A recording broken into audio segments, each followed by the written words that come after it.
Hazy Daze.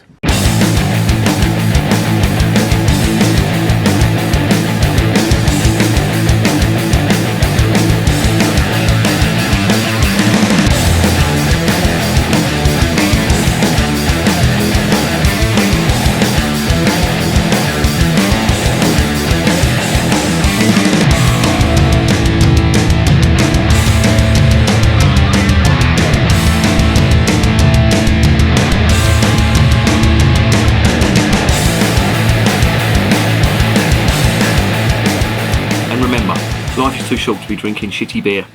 Welcome to another edition of Bands, Bikes and Booze Reviews. I have got one from the London Brewing Company.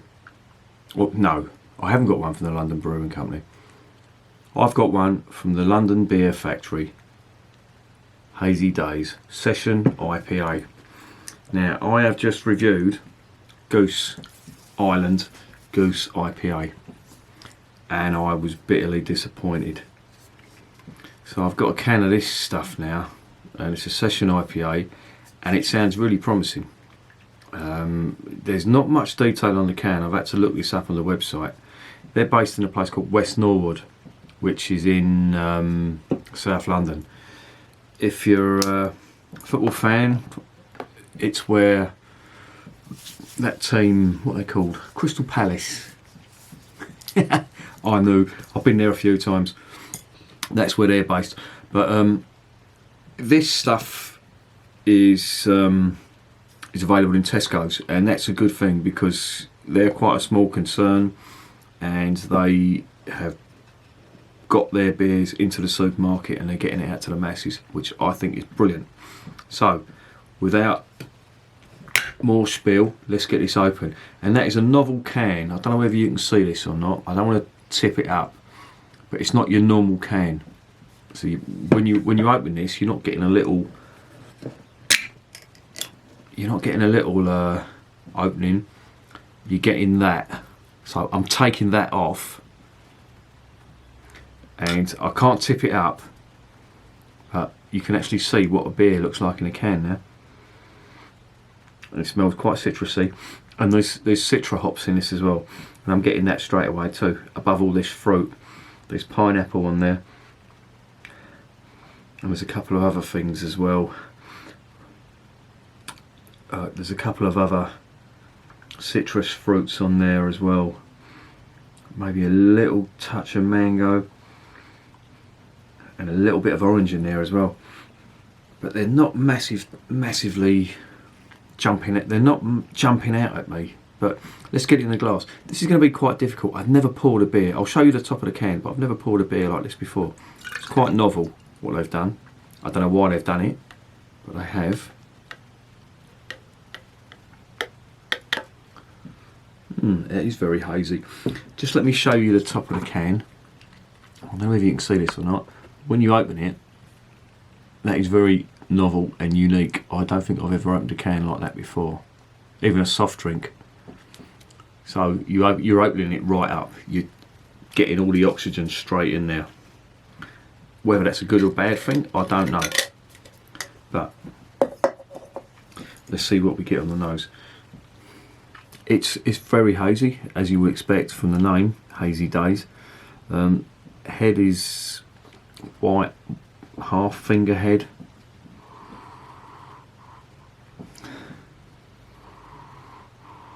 Again, more citrus, orangey, tangerine, pineapple, a little bit of mango, very sweet citrus. Faintest hint of citra hops, you know, bitter hops. Maybe a little touch of malt on there, but it's the fruit again that's dominating. This is a 3. I think it's 3.9. I'll check that out in a minute. But it's a Session IPA. So let's give it a go. See what's going on.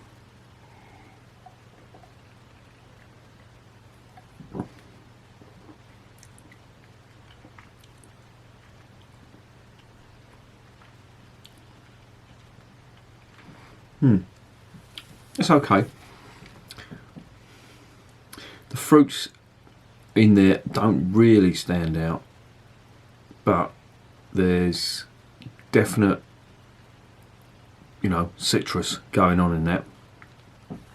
There's no bitter back end as well. It's smooth all the way through.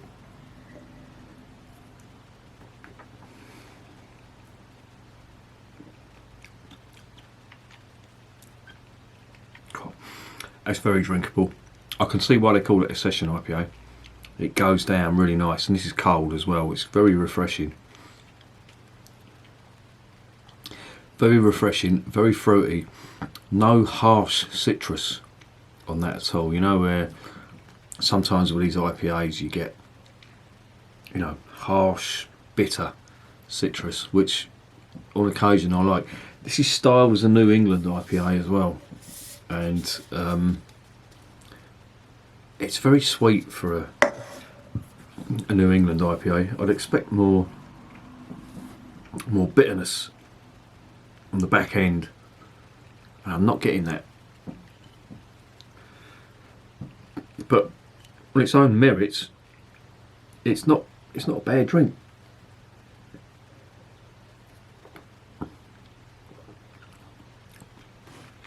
Put it this way, they've put more thought into it than this lot have. This is better than this. It doesn't stand out as being amazing, but let me get the ABV. I think I've read it right. It's 3.9. Is it 3.9? What did I get on it? Session IPA. Oh, sorry, it's not. It's 4.6. See, now 4.6 for me is not a session IPA. That's your equivalent of like Guinness and even some premium lagers. 4.6. I think Stella is 4.8. And if you're drinking like a pint of this, you're sort of not too far off the Stella. I've just seen they've put introducing the 360 can. That is novel. Does it do anything to the flavour? Who knows? Probably not. This can has been quite battered up as well. I don't know if you can see that or not. It looks like somebody's booted this around. Dents and scratches all over it.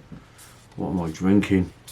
Oh, it's got some more gumph on here. It's got the international bittering units, and they're 30, which is way down the scale. So I should have known the hops weren't going to be stand out on this.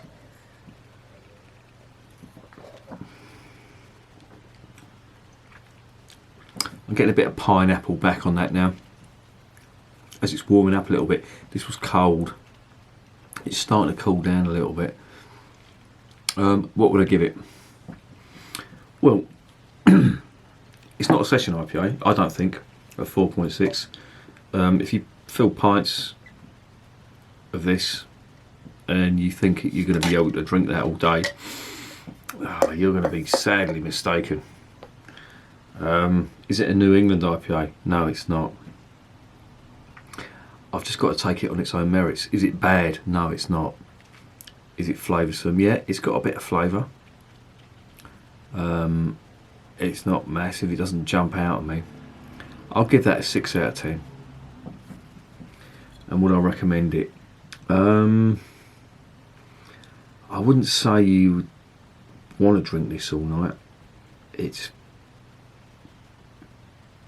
if you like your fruity style IPAs with not much else, then yeah, there's a lot of fruit going on here. If you like a bit of bitterness on the back end, then you're going to be disappointed in this. I think, yeah, 6 out of 10, and recommended with caution. You've got to like the style. It wouldn't be my go-to beer. It just, you know, it is what it is. It's a fruity 4.6 IPA. And remember, beer is working class champagne.